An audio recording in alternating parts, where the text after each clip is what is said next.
어제 5시 직전에 좀 전이죠. 네, 그 외신을 통해서 신용평가사인 S&P가 일본의 신용등급을 AA에서 AA 마이너로 한 단계 내렸다, 이런 소식이 나왔습니다. 뭐 엔화 가치가 급락을 했다. 그런데 글로벌 금융시장은 뭐 그렇게 뭐 혼란스럽다기보다는 좀 이렇게 뭐 유럽 증시도 그렇고 미국 증시도 그렇고 많이 올랐습니다.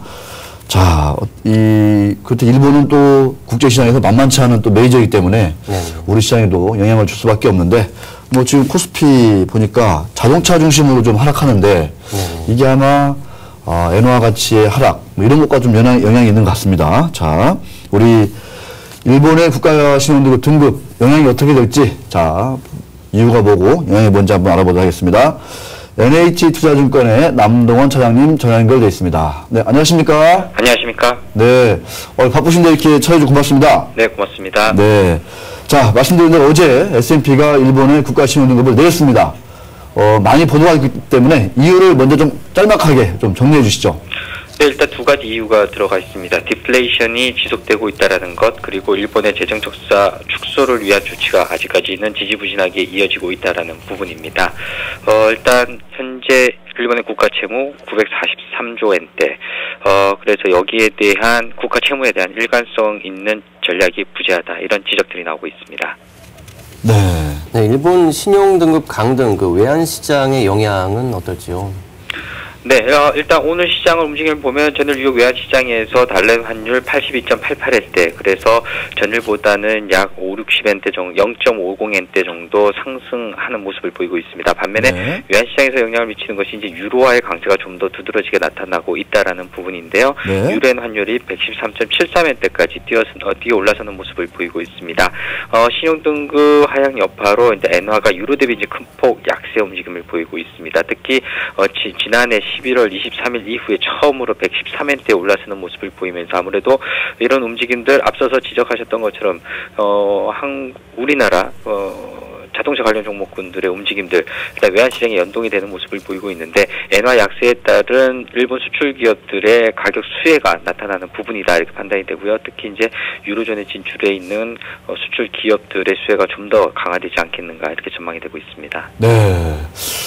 말씀하신 대로 일본 자동차 업체들이 오히려 신용등급이 내린 것을 계기로 가격 경쟁력이 좀 생길 수 있다, 이런 말씀하셨습니다. 당장 지금 우리나라 자동차 주가들 많이 빠지고 있거든요, 오늘. 네. 자, 우리 증시 영향 좀 어떻게 보고 계십니까? 네, 일단 자체적인 일본의 신용등급 강등에 따른 일본 내의 영향 분석을 좀 해보면 여기에서 이제 풀이가 좀 나오지 않을까 그렇게 예상이 되는데, 지금 말씀드렸던 대로 엔화 약세는 일본 기업들에게는 이제 수혜로 좀 작용할 가능성이 높다, 이렇게 판단이 됩니다. 다만 이제 그 신용등급 강등에 따른 자금 조달 비용이 증가할 수 있다라는 부분이 있지만, 그럼에도 불구하고 기업 비용의 전가 부분은 좀 제한될 것으로 예상이 되고 있습니다.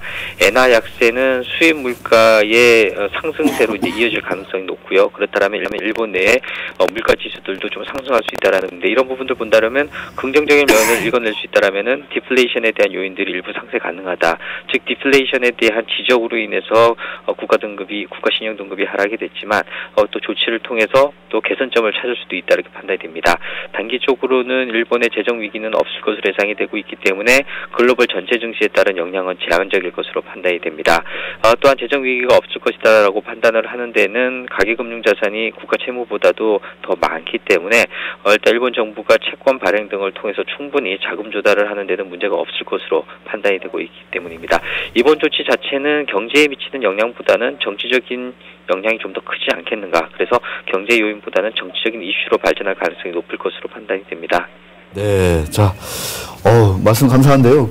아까 얘기 들어보니까 국가 채무가 11조 달러, 뭐 이게 1년 미국의 그 GDP 규모인데, 그거에 비해서도 가계 금융자산이 많아서 일본이 국채를 발행하거나 이런 데는 큰 차질이 없을 거다, 이렇게 좀 지적을 하셨어요. 네. 지금 전 세계적으로 좀 유럽 남유럽 국가들도 그렇고 이 국가 부채 때문에 난리지 않습니까? 네. 미국도 뭐 만만치 않고요.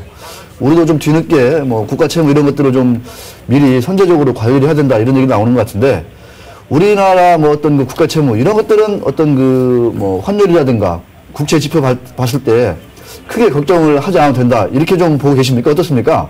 개인적으로는 이제 데이터 자체를 관리를 하고 있지 않기 때문에 이제 단적적으로 얘기를 드릴 수는 없습니다만 일단 이번 조치를 통해서 전체적으로 유로존 위기 우려감 이후부터 꾸준하게 제기가 되어 왔던 문제고요. 네. 특히 일본 같은 경우에는 유로존 재정 위기가 나타났을 때 이제 두 번째로 영향을 미칠 수 있다라고 지적이 되어 왔었습니다. 그 이유는 일단 국가 채무 자체가 달러 베이스로 이제 11조 달러, 네. 일단 GDP 대비 200% 이상 상회하는 수준이 될 것으로 올해 예상이 되고 있습니다. 이 정도 수준이면 그리스는 137%, 아일랜드 113%보다도 크게 상회하는 모습이기 때문에 이제 지적이 되었던 부분이고요. 그에 비해서 이제 우리나라는 굉장히 안정적인 수준으로 유지가 되고 있는 것이 아닌가 그렇게 판단이 됩니다. 네, 자 오늘 말씀 고맙습니다. 고맙습니다. 네. 뭐 상대적으로 우리는 GDP 대비 국가 어떤 채무 비율, 부채 비율이 이렇게 높지 않다 이렇게 말씀하셨는데 지금 뭐 그렇지 않아도 지금 4대 강이다 보다 해가지고 막 돈을 쓰고 있잖아요.